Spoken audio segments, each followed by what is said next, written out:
ពាក្យថាក្រចំណេះដឹងគឺជាការប្រើប្រាស់ពាក្យក្រក្នុងន័យធៀបដែលមិនមែនសំដៅលើការខ្វះខាតលុយកាក់ប៉ុន្តែសំដៅលើការខ្វះខាតស្មារតីនិងបញ្ញា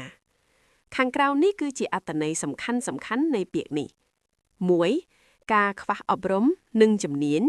វិជ្ជាសម្បត្តិ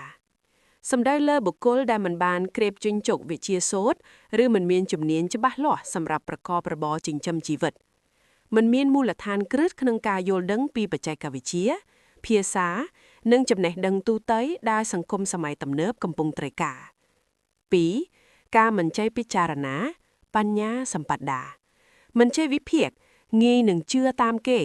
ជឿស្លងដោយមិនបានត្រេះរិះពិចារណាឲ្យបានគ្រប់ជ្រុងជ្រោយថាអ្វីខុសអ្វីត្រូវអ្វីជាប្រយោជន៍និងអ្វីជាទោសភាពចង្អៀតចង្អុល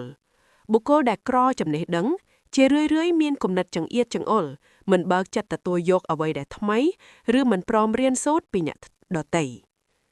3. ការមិនស្គាល់តម្លៃនៃចំណេះដឹងអ្នកដែលក្រចំណេះដឹងជួនកាលជាអ្នកដែលមើលស្រាលការរៀនសូត្រដោយគិតថាការរៀនមិនសំខាន់ស្មើនឹងការរកលុយប៉ុន្តែតាមពិតទៅចំណេះដឹងគឺជាទ្រព្យជាប់ខ្លួនដែលមិនមាននរណាម្នាក់អាចលួចបានឡើយផលវិបាកនៃភាពក្រចំណេះដឹងងាយនឹងរងគ្រោះងាយនឹងត្រូវគេបោកប្រាស់ឬអូសទាញទៅក្នុងផ្លូវខុសបាត់បង់ឱកាសមិនអាចចាប់យកឱកាសល្អៗក្នុងជីវិតព្រោះខ្វះសមត្ថភាពក្នុងការប្រកួតប្រជែង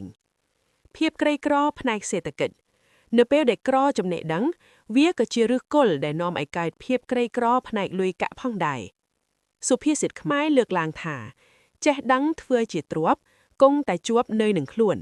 ដូច្នេះភាពក្រទ្រព្យអាចដោះស្រាយបានដោយការប្រឹងប្រែងរកប៉ុន្តែភាពក្រចំណេះដឹងគឺត្រូវដោះស្រាយដោយការអានការស្ដាប់និងការរៀនសូត្រឥតឈប់ឈរតើអ្នកយល់ថារវាងក្រទ្រព្យនិងក្រចំណេះដឹងមួយណាដែលពិបាកដោះស្រាយជាង